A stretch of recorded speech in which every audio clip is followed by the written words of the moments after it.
הרב, תקליט לך, הרב, תקליט מחדש, תעשה לך הפרדה. Masechet Gittin Daf Amud Aleph. Okay, we're on Masechet Gittin 10a1. Says the Mishnah. We are 2, 4, 6 lines down the Mishnah. Kol get sheyesh alav ed kuti pasul. Any get that has an ed kuti on the get is going to be pasul, right? Any type of documents, really, right? Because sugshu, except for giten hashim is shichrurei avadim, except for a get of women or shichrurei avadim, emancipation letters, right? Or liberation letters. Masechet get isha. There was a story that they brought in front of Elmaleh to kfar utnai get isha. Right? The witnesses were dekutim. And what happened? He said it's kosher. So this is actually a maaseh as a raya, right? Not a maaseh listor. This is a story as a proof, not a story as a disproof. So says the Gemara, Mani Matnitin, who is our Mishnah like? Lo Tanakama, velo Rabbi Lazar, velo Rashbag. It's not like Tanakama, it's not like Rabbi Lazar, and it's not like Rashbag. Why? The Tanya, as we learned in a Braita, Matzat Kuti, matzah that a kuti baked. Yeah, muteret. You're allowed to eat it on Pesach. Why? Because since they believe on everything which is mefurash in the Torah, we're not going to suspect that they made it into chametz. Ve'adam yotzeh b'yedei chovato bePesach. You're going to be yotzeh chova on the kazait on the night of Pesach, right? That is the first shita of right matzat kuti. This is a Tanakama. In the Torah, that's it's 18 minutes. Rabbi Lazar says you're not allowed to. Why? Because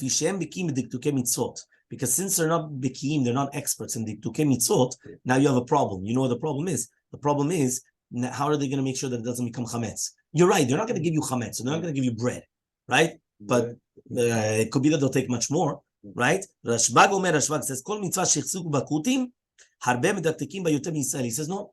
Says Rashbag, you know what? The kutim, they don't do a lot of mitzvot. But the mitzvot that they actually do, right? They do it properly. They come and they take it all the way. Mani, who's this Mishnah then going like? Tanakama, if you're going to tell me it's going like Tanakama, afilu shtarot nami. So he says 1 second. So then even other documents, it's the exact same thing. Right? Why? Because it means like this. If you're going to hold like the Tanakama, that anything which is mefurash in the Torah, they keep, so therefore, 1 second, all documents should be the same. Why is it only a document of a get of a woman or a get shichrur? Rabbi Lazar, if it's going to be Rabbi Lazar, afilu get isha nami lo. So then even a get isha shouldn't be good. Because since they're not medaktekim mitzvot, so therefore what's going to happen is they'll mess up the entire get. The Rashbag, and if it's going to be Rashbag, so it all depends. If they were machzik and doing this mitzvah, so afilu shtarot nami. So then even other documents it should also be good. If they didn't, so afilu get isha nami lo. So it shouldn't be word then. Okay? So he comes and he says, right, v'chi teima, right? Now he comes and he says, if you're going to tell me now, right, Rabban Shimon Gamliel, it's a Rabban Shimon Gamliel, u'de'achzuk beha, ve'lo achzuk beha, right? And it's known that the kutim, they were machzikim b'diren gitin and shichrur yodim, but we don't know by shtarot. So yachi, if so, ma'idi achad, so then why is it that we're only talking about get shichrur and get, even the Ed Shani is Yisrael kasher, afilu trei nami. So even if you have 2 kutim, it should be fine. Meaning, because it's mashma that you had 1 ed kuti and 1 ed kasher. That's what was mashma, right? Kol get she'eshalav ed kuti. Ed kuti means 1 ed, that's a kuti, and 1 that's kosher, a regular Jew. So he says, 1 second, if you're going to tell me that, so then even if both of them were kutim, as long as they were going to be good edim, meaning as long as they were going to be machzikim or whatever it is in that mitzvah like Rashbag, it should be kosher. So alama Rabbi Lazar. So why did Rabbi Lazar say lo yikshiru bo ed echad kuti b'levad? That they only permitted with 1 ed kuti by itself, never with the 2. So answers the Gemara, leolam really Rabbi Lazar. It's Rabbi Lazar. Uchgonim, for example, techatim Yisrael levasof. Really, be'emet, we're talking about, right? It's Rabbi Lazar. Now, according to Rabbi Lazar, we're not going to be somech on the kutim because what? Because usually they're not medaktekim mitzvot. So therefore, we're talking about the Israel was the Ed Shani, so underneath the kuti. So in such a case, we could accept the testimony of the kuti. Why? Right? Yoda Mubet, the 10b. He loved the kuti chaver ava, because if it wasn't a kuti chaver, lo machtim le mikameh, he would have never put him first. Right? He wouldn't have put him first. Which means that this kuti must have been a person that was learned. Right? And therefore, that's why First was the Ed Echad Kuti, and afterwards was the Jew, right? But when you have two Edim Kutim, we don't know if it's kosher. Maybe the Bemet they didn't do it properly. Okay? Ihachi, if so, Afilu Shashtarot Nami. So then even other documents, also the same thing. Right? What does that mean?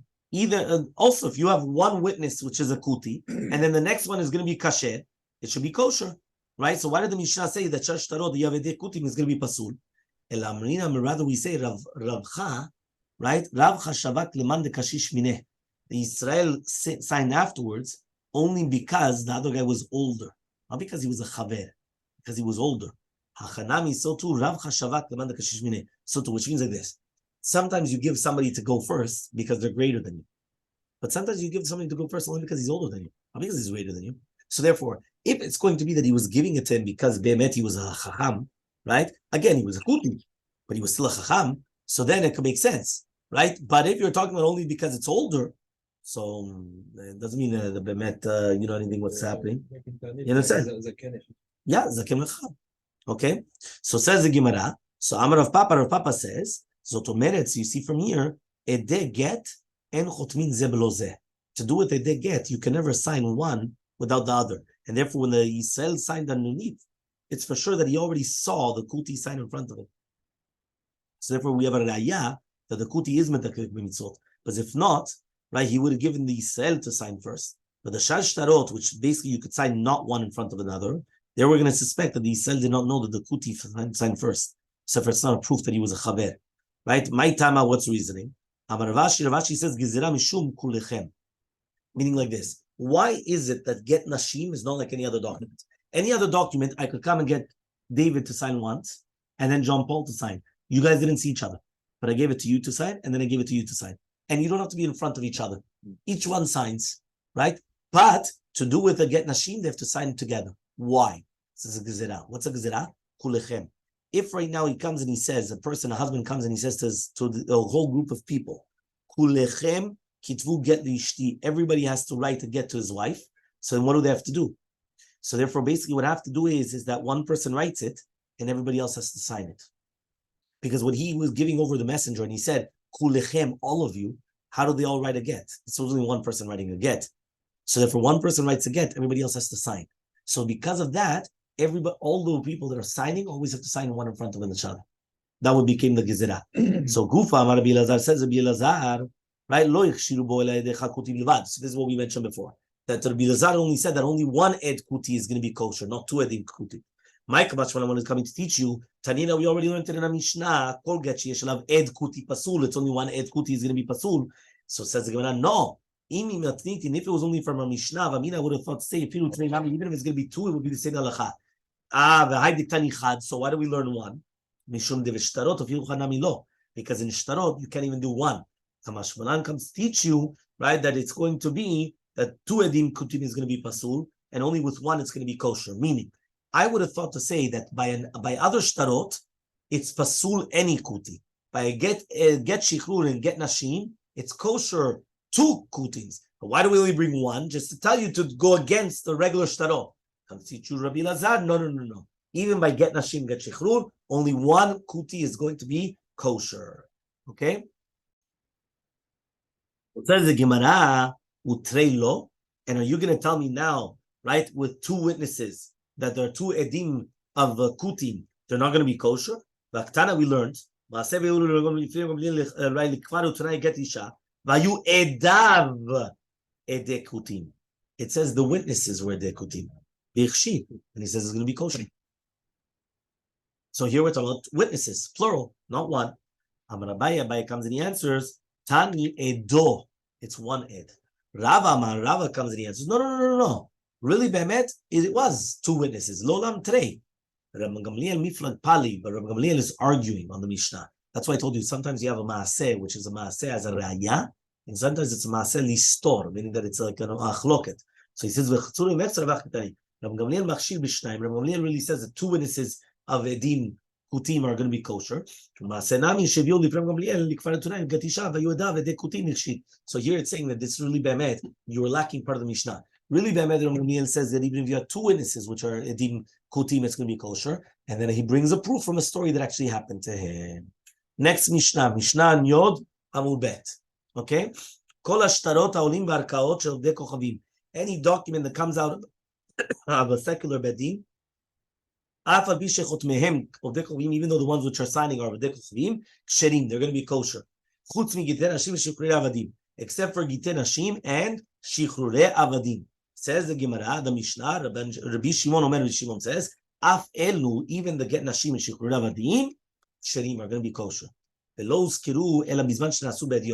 only talking about if it was done in front of regular goyim, which are not judges. But if it's going to be done in front of judges, right, it's going to be kosher. Okay? Fine. So we have a machloket in the Mishnah between the Tanna Kama and Rabbi Shimon. Okay? Says the Gemara, Kapatzik Vetani. The Mishnah comes and is actually teaching us something interesting. Lo shna mecher, lo shna matana. There's no difference between a shtar mecher or shtar matana. Shtar mecher is a sale document. The shtar matana is a present document. Both of them are going to be kosher, even though the witnesses are going to be goyim. So bishlam mecher, I understand you're selling something. Because when he gives him the money, he acquires it. Ushtara raya balma, and the document is only as a proof. Meaning, why do you need the document or the receipt? A receipt is a proof. It's not actual. It's nothing else. The receipt is a proof, right? I want a proof of payment. You have a receipt, right? But if he didn't give him the money, he would have never written a document. But a present, how does he get the present? Imagine right now you come and you sign on a present document, a document that Mr. A is giving, right, to David all his properties. Yeah? You should say amen. Yeah? So what happens? He says, how's he going to acquire it? Right? It's not because of the shtar. The shtar is a piece of pottery. It's nothing. It's worthless, this document. Why is this document worthless? Amar Shmuel answers, Dina de Malchuta Dina. To do with money concepts, the judgment of the land is the judgment, which means that it's also going to have, even in Dinei Israel, it has a tokef. Why? Because Shtare Matana, right, that they go through the secular courts, if it's going to go through there, so it's going to have a judgment. If you can answer another answer. Tani, chutz mi Gittin Hashim. Really, Bemet, you have to fix it.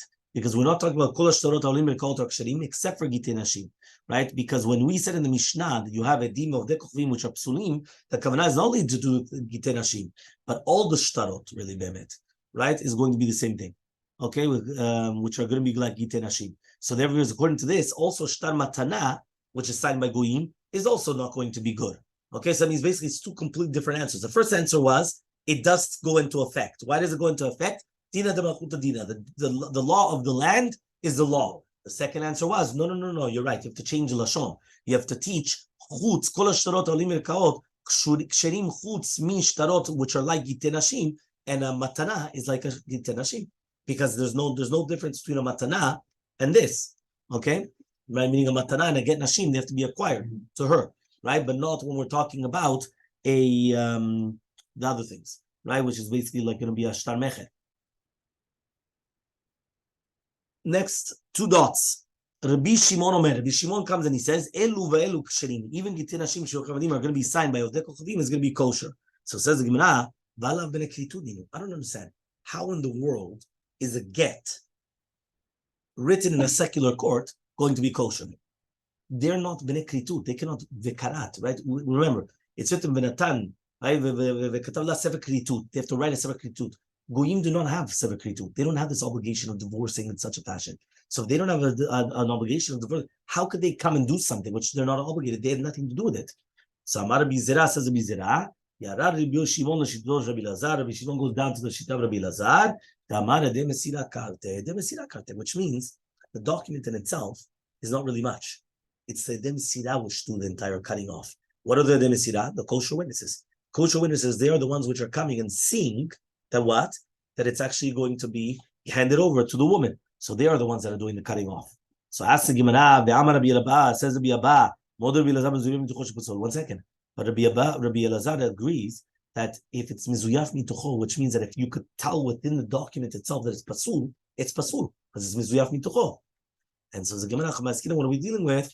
What we already learned before. When you have names which are certain names, and you know for a fact that they're non-Jewish names, nobody will ever come and make a mistake about this. So therefore, it's not going to be mezuyaf mitocho. It's not mezuyaf mitocho, which means it's not forged from within, that it looks like a bad document. So therefore, it's going to be a kosher document, and there's no problem whatsoever. הרב, יש לי שאלה, הרב.